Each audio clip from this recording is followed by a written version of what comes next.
കോൺഗ്രസ് പുനഃസംഘടന വൈകും. തദ്ദേശ ഭരണ സ്ഥാപനങ്ങളിലെ തെരഞ്ഞെടുപ്പിന് ശേഷം മതിയെന്ന നിലപാടിലാണ് ഒരു വിഭാഗം നേതാക്കൾ. ഇപ്പോൾ പുനഃസംഘടന നടത്തിയാൽ പാർട്ടിക്കുള്ളിൽ പ്രതിഷേധങ്ങൾ ഉണ്ടാകുമെന്നാണ് വിലയിരുത്തൽ. KPCC പുനഃസംഘടനയും വൈകും. നിലവിലെ സാഹചര്യത്തിൽ ചർച്ചകൾ തുടരാനാണ് തീരുമാനം. ബിനോയ് ഉണ്ട് വിവരങ്ങളുമായി.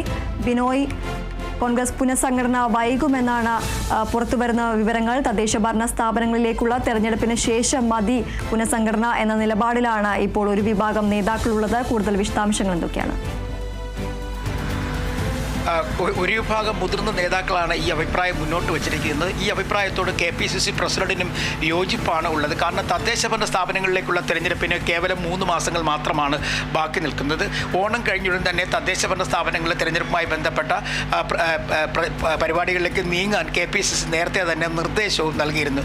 ഈ സാഹചര്യത്തിൽ ഒരു പക്ഷേ പുനഃസംഘടനയ്ക്ക് പോവുകയാണെങ്കിൽ അതൃപ്തരുടെ എണ്ണം കൂടാനുള്ള സാധ്യതയുണ്ട്. പ്രത്യേകിച്ചും ഈ ജില്ലാ കമ്മിറ്റികളിലൊക്കെ അഴിച്ചുപണി വരുമ്പോൾ അതിൽ അതൃപ്തരുണ്ടാകും. അവർ ഒരു പക്ഷേ പാർട്ടിക്ക് വിരുദ്ധമായി പ്രവർത്തിക്കാനോ സംഘടനാ വിരുദ്ധ പ്രവർത്തനം നടത്താനോ അല്ലെങ്കിൽ നിശബ്ദരാകാനോ ഒക്കെ ഉള്ള സാധ്യതകളുണ്ട്. അത് ഈ പാർട്ടിയുടെ പ്രവർത്തനത്തെയും ഒപ്പം ഇലക്ഷൻ പ്രചരണത്തെയൊക്കെ കാര്യമായി ബാധിക്കാനുള്ള സാധ്യത കൂടി കണക്കിലെടുത്തുകൊണ്ടാണ് നിലവിലെ സാഹചര്യത്തിൽ ഉടൻ ഒരു പുനഃസംഘടനയിലേക്ക് പോകണ്ട.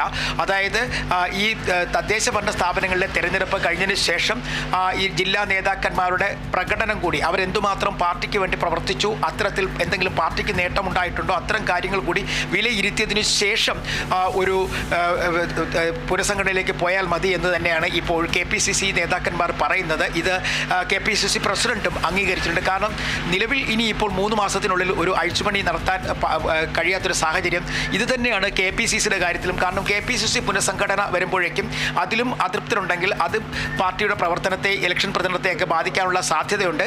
അത് ഒഴിവാക്കാൻ കൂടിയാണ് ഇപ്പോൾ തദ്ദേശ ഭരണ സ്ഥാപനങ്ങളുടെ തിരഞ്ഞെടുപ്പ് കഴിയുന്നതുവരെ തൽക്കാലം പുനഃസംഘടന വേണ്ട എന്നുള്ളൊരു തീരുമാനത്തിലേക്ക് എത്തിച്ചേർന്നിരിക്കുന്നത്. എന്നാൽ പുനഃസംഘടനയുമായി ബന്ധപ്പെട്ട ചർച്ചകൾ വലിയ രീതിയിൽ നടക്കണം. ഏകദേശ ധാരണയിലെത്തണം, തീരുമാനത്തിലെത്തണം. ഈ തിരഞ്ഞെടുപ്പ് കഴിഞ്ഞാൽ ഉടൻ തന്നെ പുനഃസംഘടനയുമായി ബന്ധപ്പെട്ട പട്ടിക പ്രസിദ്ധീകരിക്കണം എന്നാണ് ഇപ്പോൾ നേതാക്കന്മാർ ആലോചിക്കുന്നത്. എന്തായാലും അത്തരത്തിൽ ഇത് ദേശീയ നേതൃത്വത്തെ ഇന്നോ നാളെയോ ഒക്കെ അറിയിക്കും. കാരണം തദ്ദേശ ഭരണ സ്ഥാപനങ്ങളിലെ തെരഞ്ഞെടുപ്പ് വരെ ഈ തൽക്കാലം പുനഃസംഘടന നീട്ടിവെക്കണം എന്നുള്ള ആവശ്യം കേരള നേതാക്കന്മാർ ഹൈക്കമാൻഡിനെയും ഒപ്പം AICC ജനറൽ സെക്രട്ടറിമാരെയൊക്കെ അറിയിക്കാനുള്ള സാധ്യതയുണ്ട്. കാരണം അത്തരത്തിൽ ഒരു നീക്കം നടത്തിയാൽ മാത്രമേ ഇനി ഈ ഭരണവിരുദ്ധ വികാരം വലിയ തരത്തിൽ ഉയർന്നു നിൽക്കുന്ന കേരളത്തിലെ സാഹചര്യത്തിൽ അങ്ങനെ ഒരു നീക്കം നടത്തിയാൽ ഒരു പക്ഷേ കൂടുതൽ പഞ്ചായത്തുകൾ പിടിച്ചെടുക്കാൻ കഴിയുമെന്നുള്ള പ്രതീക്ഷയാണ് നേതാക്കന്മാർ നമ്മളോടൊക്കെ പങ്കുവച്ചിരിക്കുന്നത്.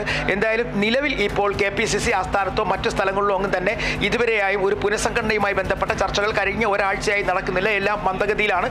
നേതാക്കന്മാരെല്ലാം തന്നെ അവരുടെ പ്രവർത്തനങ്ങളുമായി ബന്ധപ്പെട്ട് വിവിധ ജില്ലകൾ കേന്ദ്രീകരിച്ച് ആണ് ഇപ്പോൾ ഉള്ളത്. ഇനി ഇവരെല്ലാം തിരിച്ചു വരുന്ന ഒരു സാഹചര്യം. കാരണം ഇനി വളരെ ചുരുക്കം ദിവസങ്ങൾ മാത്രമാണ് ഓണത്തിനുള്ളത്. അത് കഴിഞ്ഞാൽ പിന്നീട് 2 മാസത്തിനുള്ളിൽ തന്നെ തെരഞ്ഞെടുപ്പിലേക്ക് പോകും. അതിനു മുമ്പ് വേറൊരു കാര്യം കൂടെ വ്യക്തമായി പറയുന്നത് ഇപ്പോൾ വോട്ടർ പട്ടികയുമായി ബന്ധപ്പെട്ട് വലിയ തരത്തിലുള്ള പരാതികൾ പല ഭാഗത്തുനിന്നായി ഉയർന്നു വന്നിട്ടുണ്ട്.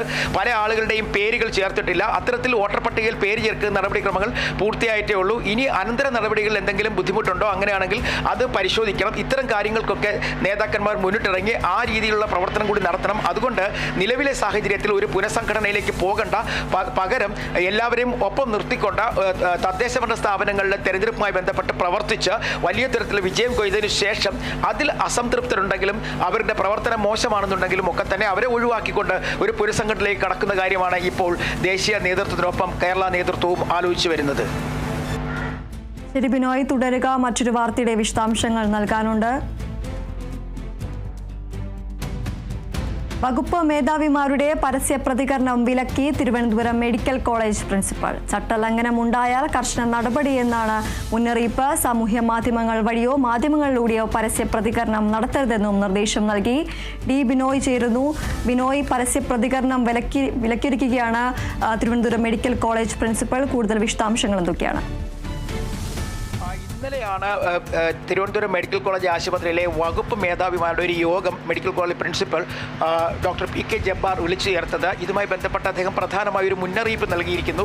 അതായത് യാതൊരു കാരണവശാലും മാധ്യമങ്ങളുമായി വകുപ്പ് മേധാവികൾ സംസാരിക്കാൻ പാടില്ല. ഒപ്പം സമൂഹ മാധ്യമങ്ങളിലൂടെ എന്തെങ്കിലും വിദ്വേഷമുണ്ടെങ്കിൽ അത് കുറിപ്പുകളായി നൽകാൻ പാടില്ല. ഇത്തരത്തിൽ 2 നിർദ്ദേശങ്ങൾ ഇന്നലെ doctor PK Jabbar Thiruvananthapuram medical college ആശുപത്രിയിലെ വകുപ്പ് മേധാവികൾക്ക് നൽകി. പ്രധാനമായും ഹാരിസ് ചിറക്കൽ ഉയർത്തിവിട്ട വിവാദം വലിയ തരത്തിൽ ചർച്ചയാവുകയും അത് പിന്നീട് ആരോഗ്യവകുപ്പിനും സർക്കാരിനുമൊക്കെ മറുപടി പറയേണ്ടി വന്ന ഒരു സാഹചര്യത്തിലേക്ക് എത്തിച്ചേരുകയും പ്രതിപക്ഷം അത് വലിയ തരത്തിൽ ഉപയോഗപ്പെടുത്തുകയൊക്കെ ചെയ്തിരുന്നു. അതുകൊണ്ട് തന്നെയാണ് ഡോക്ടർ ഹാരിസ് ചിറക്കൽ ഉൾപ്പെടെയുള്ള ആളുകളോട് ഒരു കർശന നിർദ്ദേശം എന്ന നിലയ്ക്ക് മാധ്യമങ്ങളുടെ പ്രചരണം ഒഴിവാക്കുക, സമൂഹ മാധ്യമങ്ങളിൽ കുറിപ്പുകൾ എഴുതുന്നത് ഒഴിവാക്കുക, പകരം എന്തെങ്കിലും പരാതി ഉണ്ടെങ്കിൽ അത് മെഡിക്കൽ കോളേജ് പ്രിൻസിപ്പലിനെ അറിയിക്കുക, അപ്പോൾ തന്നെ പരിഹാരം കണ്ടെത്താൻ കഴിയും എന്നാണ് അദ്ദേഹം ഇന്നലെ അറിയിച്ചിരിക്കുന്നത്. ഇത് രണ്ടു പേരുടെ പ്രവർത്തനം കണ്ടിട്ടാണ് ഇത്തരം ഒരു നിർദ്ദേശം മുന്നോട്ട് വച്ചിരിക്കുന്നത്. ഒന്ന് ഡോക്ടർ മോഹൻദാസ്, അദ്ദേഹം നേരത്തെ തന്നെ കഴിഞ്ഞ ദിവസം ഡോക്ടർ വേണുഗോപാൽ നേരത്തെ തിരുവനന്തപുരം മെഡിക്കൽ കോളേജ് ആശുപത്രിയിലെ യൂറോളജിസ്റ്റ് ആയിരുന്നു. ഇപ്പോൾ ഡോക്ടർ മോഹൻദാസ് കേസോട്ട, അതായത് മൃതസഞ്ജീവനിയുമായി ബന്ധപ്പെട്ട് പ്രവർത്തിക്കുന്ന എക്സിക്യൂട്ടീവ് ഡയറക്ടറാണ്. കാരണം അദ്ദേഹം കുറിച്ച ഇതാണ്, ഇപ്പോൾ അവയവമാറ്റ ശസ്ത്രക്രിയകൾ വളരെ കുറച്ച് മാത്രമാണ് സംസ്ഥാനത്തെ മെഡിക്കൽ കോളേജുകളിൽ നടക്കുന്നത്. അതിൽ കാര്യമായ വീഴ്ച സംഭവിച്ചിരിക്കുന്നു. നേരത്തെ ഇടത് സർക്കാർ വലിയ പ്രതീക്ഷയോടെ കൊണ്ടുവന്ന ഒന്നായിരുന്നു കേസോട്ട അല്ലെങ്കിൽ മൃതസഞ്ജീവനി എന്ന് പറയുന്ന പദ്ധതി. ഈ പദ്ധതി കാര്യമായ പുരോഗതിയില്ലാത്ത തരത്തിൽ അദ്ദേഹം ഒരു കുറിപ്പിലൂടെ പറഞ്ഞിരുന്നു. ഇത്തരത്തിലുള്ള പ്രചരണങ്ങൾ ശരിയായ രീതിയല്ല, അത് ഒഴിവാക്കണം എന്ന് ആരോഗ്യവകുപ്പ് പ്രിൻസിപ്പലിനെ വിളിച്ചറിയിക്കുകയും അതിൻ്റെ അടിസ്ഥാനത്തിൽ കൂടിയാണ് പ്രിൻസിപ്പൽ ഇന്നലെ യോഗം വിളിച്ചു ചേർത്തുകൊണ്ട് ഇത്തരത്തിലൊരു മുന്നറിയിപ്പ് നൽകിയിട്ടുള്ളത്. ഒരു പക്ഷേ ഈ മുന്നറിയിപ്പ് ലംഘിച്ച് മുന്നോട്ട് പോവുകയാണെങ്കിൽ വകുപ്പ് തല നടപടികളിലേക്ക് നീങ്ങും എന്നൊരു കാര്യം കൂടി ഡോക്ടർ പി കെ ജബ്ബാർ ഇന്നലത്തെ യോഗത്തിൽ വ്യക്തമാക്കിയിട്ടുണ്ട്. ശരി, വകുപ്പ് മേധാവിമാരുടെ പരസ്യ പ്രതികരണം വിലക്കി തിരുവനന്തപുരം മെഡിക്കൽ കോളേജ് പ്രിൻസിപ്പൽ. ചട്ടലംഘനം ഉണ്ടായാൽ കർശന നടപടിയെന്നാണ് മുന്നറിയിപ്പ്. സാമൂഹ്യ മാധ്യമങ്ങൾ വഴിയോ മാധ്യമങ്ങളിലൂടെയോ പരസ്യ പ്രതികരണം നടത്തരുതെന്നാണ് നിർദ്ദേശം. ഡി ബിനോയാണ് വിവരങ്ങൾ നൽകിയത്.